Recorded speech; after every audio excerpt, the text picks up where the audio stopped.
everyone, and welcome to a new video with me, Lina AS Editions.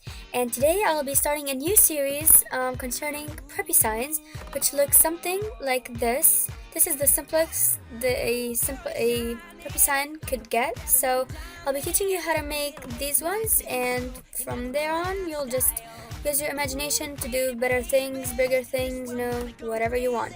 So get your resources from the down bar below and let us get started. Okay, so first thing you need to do is you need to pick out a vector template from the resources I linked below.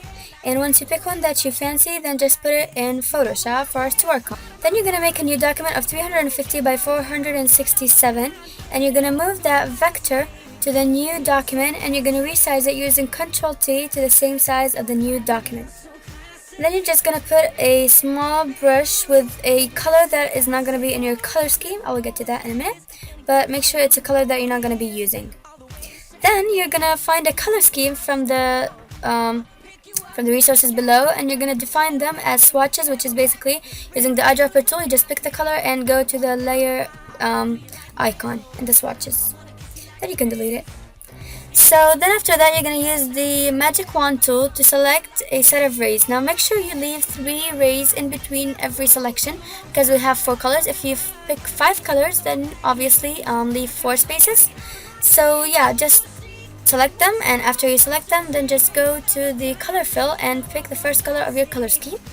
And then you're gonna just repeat the same process for the 4 colors or 5 colors. You save me, who could blame me when I just wanna make you smile? I wanna do you like Michael, I wanna kiss you like Prince.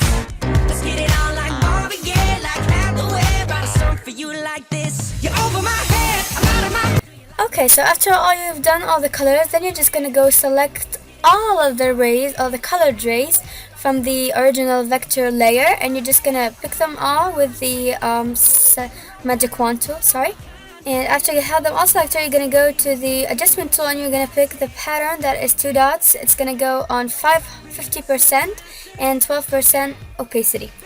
Then you're gonna go to load selection on the same thing, and you're gonna go to modify, expand by 1 pixel.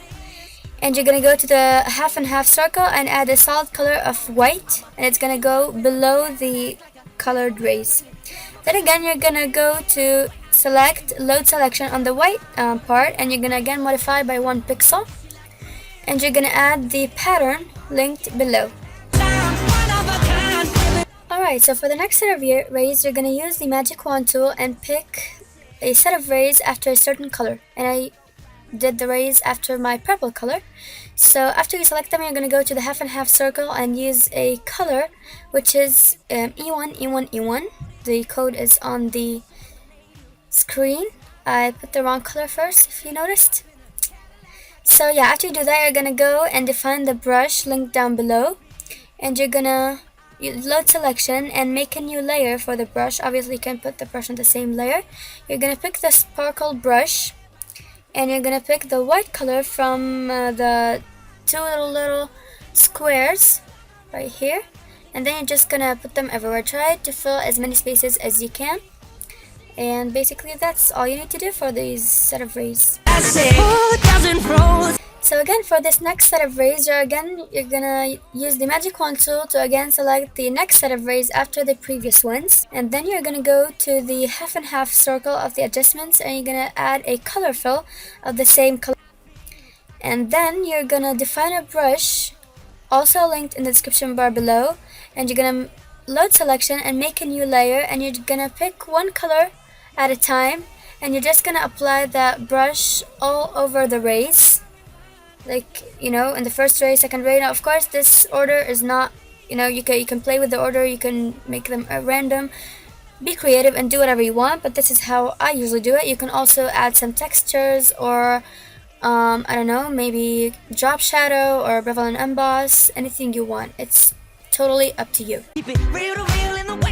And for the next set of rays, yet again we do the same process of using the magic wand tool to select the rays. Then you're going to go to the half and half circle and also color fill it with E1, E1, E1. It's the same thing all over again. So just fill it with that color, and then you're going to again define a new brush, which is a checker brush, and you are going to apply it in whatever color you want. Of course, load selection first. Doesn't matter the color, it's going to get covered anyway. so just apply it there. After that, you can just deselect using Ctrl D, and then you're gonna right click blending options. You're gonna add a gradient which you will make yourself of the 4 or 5 colors that you made.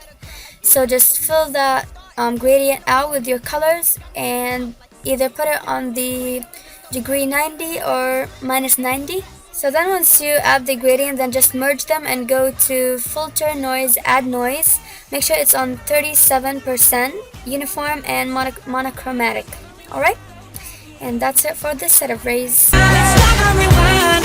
And for the last set of rays, you're going to do the same thing again. Just pick the remaining rays, and if you have 5 remaining rays, 5 colors maybe, then just improvise and use whatever you want. And you're going to color fill it with E1, E1, E1. And then what you're going to do is you're going to define the last brush needed, which is the polka dot brush. And you're going to apply on a new layer with, of course, load selection in the white color. After so, you're going to deselect using Ctrl D, and you're going to duplicate the layer, either right click duplicate or Ctrl J. Then you're going to go to load selection, and you're going to go to modify and expand by 1 pixel, and you're going to add a gradient from the half and half circle. And you know how I said, like, if you use 90 then put it minus 90, and if you put it minus 90 then put it 90, so like just, you know, crisscross. And then after that, you're gonna load selection on the original circles, and you're gonna go to the layer mask, the black and white thing, roll regular brush, and use the color black to remove the inside. And then you can just move these new circles, the color circles, using your arrows on your keyboard. And that's pretty much it for everything. And ta-da! This is our finishing product. Of course, you can do multiple things. You can change the brushes. You can do something other than checker, you know, just be creative and do whatever you want. But this is like the basic sign, or like the basic, you know, vector that I use. So feel free to copy the same thing. And yeah, just wait for the next part. Bye!